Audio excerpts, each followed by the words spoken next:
Hi, I'm Kieran Chatterjee from Lifestyle Qigong. I'm going to show you standing Qigong today.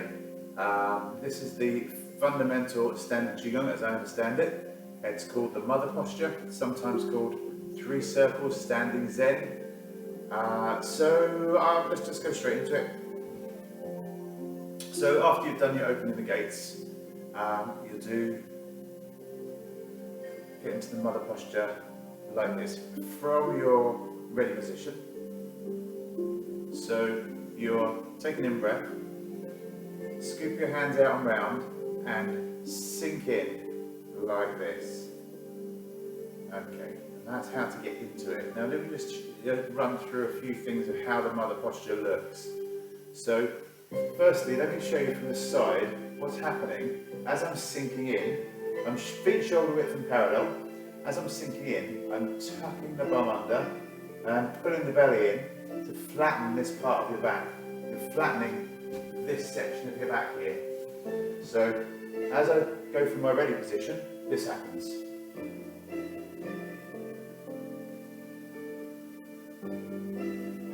Sinking in. Okay, so that's my mother posture. Let me just talk through a few of the things, the scaffolding or guideline points that you're looking to achieve when you do your mother posture. So first thing is you want to be shoulder width and parallel. Roughly shoulder width, roughly parallel here. So the next thing is when you sink in, you want your knees out over your toes. You don't want to go knock knee, you don't want to buckle in, you want your knees out over your toes.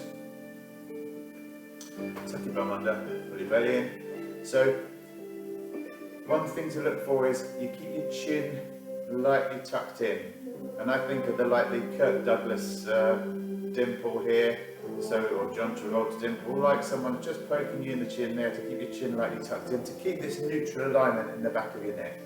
So you're doing this. Your hands want to be roughly at shoulder height and about a hand's distance between your fingertips. There's about a hand's distance there in between my fingertips. You want about a fist distance, or like the size of a small orange, under your armpit. So you don't want to close up like this, or you don't want to be too open like this. You want to be just nicely sort of about fist distance underneath your armpit. So to keep this roundedness. And it's like you're holding up a beach ball in here. It's like you're holding up a big ball.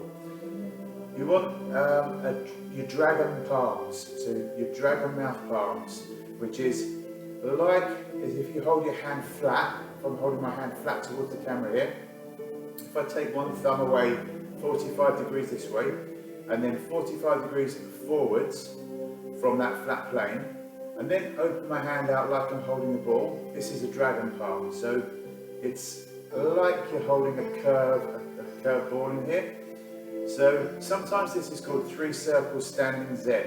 The 3 circles you're looking for are a circle in here, okay, and a circle in between the insteps of your feet, and then little circles in your hands. So I guess it could be 4 circles, but there's like a circle that each dragon palm is making. So there's your basic posture. Then you want to try and align your back vertically. So you're getting that, you still get your curves down through your back. You're trying to align the curves vertically with gravity. So you're sinking in, you're trying to get the weight to go down through the bubbling well spot just behind the ball of the foot. So that's where you want the weight to go through. So to achieve this, you can't see what I'm doing here, but you scrunch your toes a little bit. Not too hard, not like tight, like a white knuckle ride. You're just gradually scrunching your toes, like you're just hugging some thick pile carpet with your toes. So you scrunch your toes up, and this creates a curve in the bubbling well spot, and it pulls the chi in towards that place. And in it, that fires up the upper heavenly circulation, or the full body circulation, the greater heavenly circulation. So you'll notice that my palms are at shoulder height, my elbows are slightly lower than my palms and my shoulders. So this is the position you're looking for, and like this, tucked in with your bum under. So like you're sitting on a small stool. There. So that is your mother posture. That's only part of the standing Qigong. So this is raising the energy. It raises the Qi. So when you do this, you will almost certainly get the shakes. If you're doing it right, you get something called the shakes.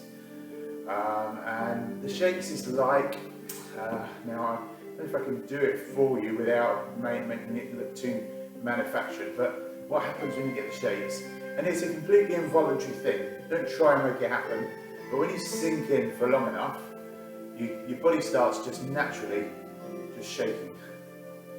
And it's really hard to just let it happen, but if you think of it as your Qi just finding its way through, it just shakes things through, so your body just shakes.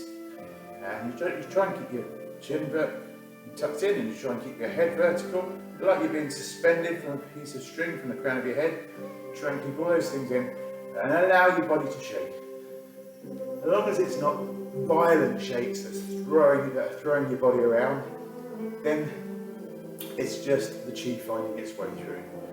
So what you need to do when you do your standing Qigong is to get into your standing Qigong position, and then just try and follow the rise and fall of your breathing. Just follow that rise and fall of your breathing.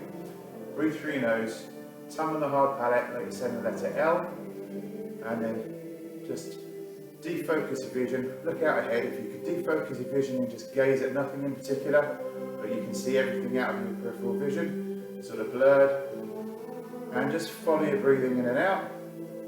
There's your mother posture, or your 3 circle standing Zen. So ideally when you do this training, you do 2/3 of the time that you're doing like this, and then then another third of the time dropping your hands to here, but still keeping the core open, and just in front of your lower dantian here. So the position, a sort of guideline that you can look for is, if you're in your upper mother posture, if you follow the curve of your fingers, they would naturally curve down in towards your dantian. That's where you want to be. And when you drop your hands and keep the core open, so you keep this distance under here, and you're hanging your hands nice and natural, if you wrap them in, follow the curve of your fingers, they'll still wrap into your dantian, which is just a couple of centimetres, a couple of inches maybe below your navel. So just below your navel. But that's where you're wrapping into. So that's the proximity you're looking for. And when you drop your hands, so let me get into my upper position. When I drop my hands, I don't let my body rise up. I drop my hands and stay sunk in. Stay sunk in, stay tucked in. Let the legs take all the pressure. And if you still have the shakes, let your body shake. Let it happen. It's likely to happen. So what you're looking for is to start in your ready position, out and round with your wrists on the in-breath, sink into your mother posture. Do 2/3 of the time, maybe like 2 minutes like this, and then dropping the hands but keeping the core open, another third of the time like this. Now there's a specific way to come out of this Qigong. So to come out of it, you take an in-breath as you float your hands up and round. Out-breath, press down through the centre and stand up, and bring your heels together. Bring your hands round behind your back and cross your wrists. So I've got my wrists crossed behind my back like this. Connected. So bring my heels together, cross wrists, sink in, and then you do what's called backpedaling. So it doesn't matter which foot you start with, I always start with my right foot, but push your foot forwards, pick your knee up and place it again. Do the same with the other foot. Push it forwards, pick your knee up, place it down, heels together. And you do this 10 times, 5 on each side. So assume this is my 10th one coming up, this is my 10th, bring the hands around the front on the last one, press down through the middle on the out breath, stand up, and then you just walk around slowly. Walk around slowly, let the Qi recirculate, let yourself get your moving centre back, because it is hard to stand still, and it does lots of things, but it's essentially a standing meditation. So, like in all meditations, let the thoughts come, let them go. Don't hang on. Don't hang on to anything. Let the feelings come, let them go. Just watch those things happen. Watch the thoughts come and go. Watch the feelings come and go. Observe it all. And just keep on the whole way through, following your breathing. And of course, watch the time, because you want to do 2/3 of the time here and 1/3 of the time here. Or if you like, you can just count your breaths. You can maybe do 20 breaths here and 10 breaths here. That'll be a really short Qigong, but you can do that. And always come out and do the backpedaling afterwards. So it takes a lot of practice. It's a lovely exercise. If you can do a little bit every day, it builds up like a trickle charge. My teacher who taught me this one, Earl Montague, from the World Tai Chi Boxing Association, God rest his soul, he's passed quite a few years ago. But Earl Montague used to suggest, his recommendation was 15 minutes minimum. So a minimum every day of 10 minutes here and 5 minutes here.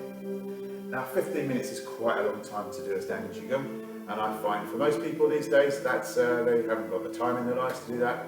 But I tend to try and set myself a target of maybe 3 minutes minimum a day and try and keep to that. And if I'm feeling it's a good day, I might nudge it to 6 minutes or 9 minutes or 12 minutes or something. But anyway, if you feel like it's grabbing you, give it a go. It's a wonderful Qigong.